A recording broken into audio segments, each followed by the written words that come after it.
Hi everybody, you're listening to Comics and History, episode number 113, Cole's Notes on DC's Legends, Part 5. And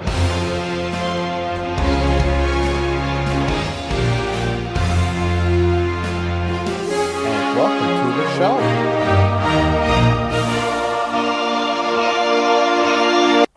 I am your host, Brian J. Rygate, and class is back in session as we continue our look at the seminal 1986-1987 six-part miniseries from DC Legends. This was the miniseries which redefined the landscape of the DC universe for the post-crisis era. This is it. The penultimate, the second last issue in the series. So let's get started with a synopsis of this fifth chapter. Again, the credits for this issue are John Ostrander, writer, with an assist from Len Wein as the scripter, John Byrne is the penciler, Carl Kiesel, inker, Steve Haney, letterer, Tom Zucco, colorist, and Mike Gold, the editor. On the cover, we see Captain Marvel standing front and center, and he's surrounded by the costumes of his heroic comrades. There's the costumes of Superman, Batman, Flash, Green Lantern Guy Gardner, Beast Boy / Changeling, and Blue Beetle, as well as Black Canary. Their costumes are just lying on the blackness. The first page of this issue is largely a flashback to the first issue of Legends, focusing on Billy Batson's confrontation with Macroman, in which, by calling down the lightning with his magic word Shazam, Captain Marvel believed that he had killed Macroman. And so at the bottom of the page we see Billy Batson, who is still reeling from this experience, just gripped with fear, and thinking that maybe G. Gordon Godfrey is right, and that maybe superheroes are a menace. But then little Lisa Sutton from the family that has given Billy safe harbor during the chaos catches up with him.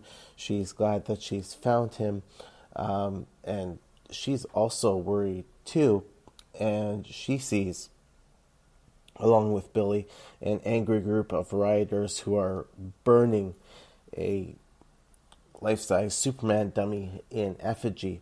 And so she runs out into the crowd and ends up being hit by falling debris. Billy is relieved that she hasn't died from being hit in the head with this debris, and it makes him come to his senses, and he realizes that he needs to step up and he needs to say the magic word Shazam, which he does. And on the third page we get this awesome splash page with Captain Marvel saying, "For better or worse, I'm back, and this time it's to stay." He then jumps into the fray, but before that, now that he is able to access the wisdom of Solomon once again, he realizes that he's been hacked. His mystic lightning was not responsible for Macroman's death. It was all a hoax. But he puts his personal feelings aside to confront the crowd, try to do what he can to get these angry rioters to settle down. And then he says, "Holy moly," as he notices that the people have been literally frozen in place. And as to how this could have happened, that's answered quite quickly. We see a yellow-gloved hand reach out to him, and the coloring on the word bubble tells us that this is Dr. Fate who has done this, and he says, "Captain Marvel, you are needed." And then Captain Marvel is gone.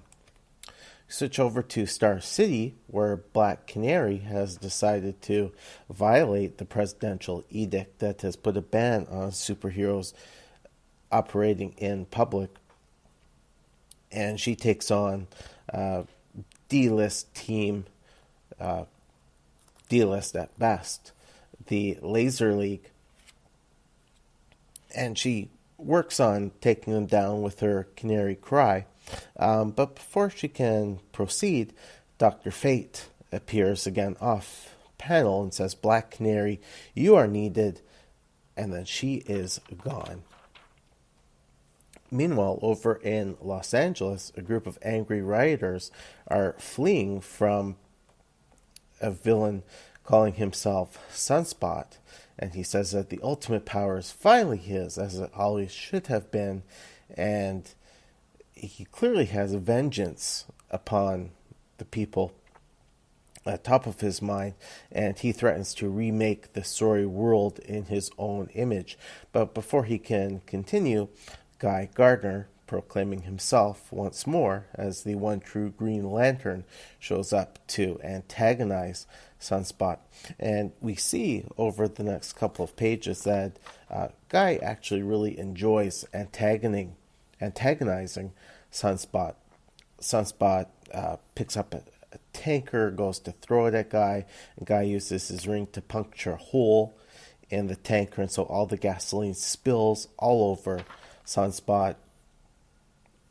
Guy then makes a construct bubble dome shield for himself, and he also has a seat on a lawn chair, which he has designed with his ring, along with a pitcher of lemonade on a rather fancy-looking table. He proceeds to throw verbal jabs at Sunspot, who continues to get angry, but then he finds that Guy has used his ring to put a green manacle around Sunspot's right foot. And in the end, in order to make himself free, Sunspot has to incinerate his own right foot. And then Guy decides that he's just going to put a couple of more manacles on Sunspot, wait for the authorities to show up. But then, again off panel, Dr. Fate arrives and calls out, "Green Lantern, you are needed," and Guy Gardner is gone as well. Switching over to Chicago, Blue Beetle is on the patrol, and he's still feeling nervous about what happened in the previous issue with his confrontation with Kronos. He has no idea what Kronos meant when he was talking about a master plan. A young woman who's just stepped out of the shower looks out her window, calls for the police. She believes that Blue Beetle is a peeping Tom.